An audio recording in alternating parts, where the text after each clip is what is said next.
strange twist today. About 6:30 this morning, someone who lives with Rodman called the Auburn Hills, Michigan police saying Rodman had left home and that he was concerned for Dennis's safety. Police officers went to the Palace in Auburn Hills and found Rodman working out on the court. Certainly an unscheduled workout for the Piston forward, currently out of the lineup with a calf injury. It's the latest in a weird season for Rodman, who struggled through a divorce and then an early season holdout before the injury. According to the chief of police, there was no evidence Rodman tried to harm himself. He was obviously emotionally troubled, though, and indicated that he planned to seek psychiatric treatment. Head coach Ron Rothstein sees a pattern in Rodman's behavior.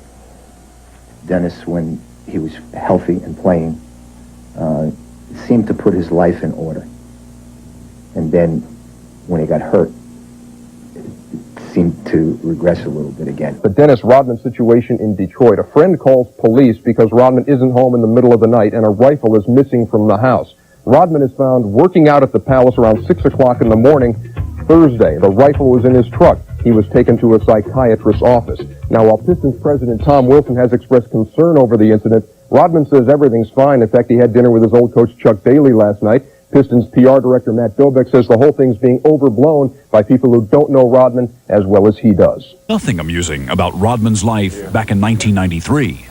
His new book, Bad as I Wanna Be, page 1.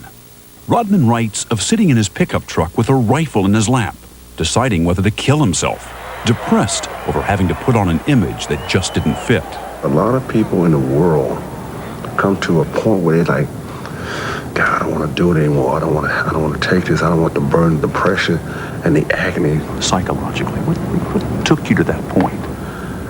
I don't know, just a combination of a lot of things. It's just not really having anyone to confide in, not have anyone to be close to, not have anything that was there that was rock solid. In the end, he didn't pull the trigger, but emotionally, he would never be the same. You write in the book that night, you put an end to the good Dennis Rodman. I put an end to the fact that I was trying to be like everybody else. Quit being a follower all the damn time. We've all heard about this incident a couple of weeks back.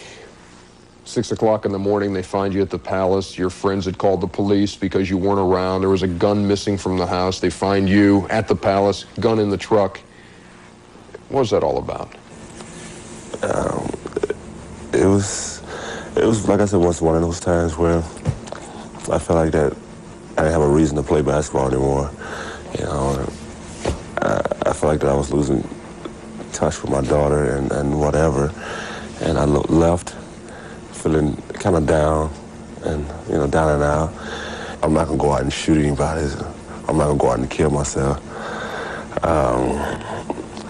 But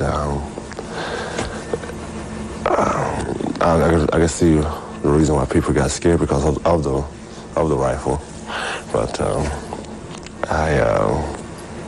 like I said, I do crazy things. When you consider what you're going through right now, the divorce. I'm not dealing with this anymore. He couldn't see his daughter. I mean, there was a lot of stuff that was kind of hitting him all at one time, and he just kind of broke down. One night, the police found Dennis sleeping in his pickup truck with a shotgun in the back. He'd left behind a note that some believe was a suicide threat. Basically, I wasn't gonna do that. I just wanted to have something in my hands and imagine and visualize that I did it. That I did it to kill this person that I become.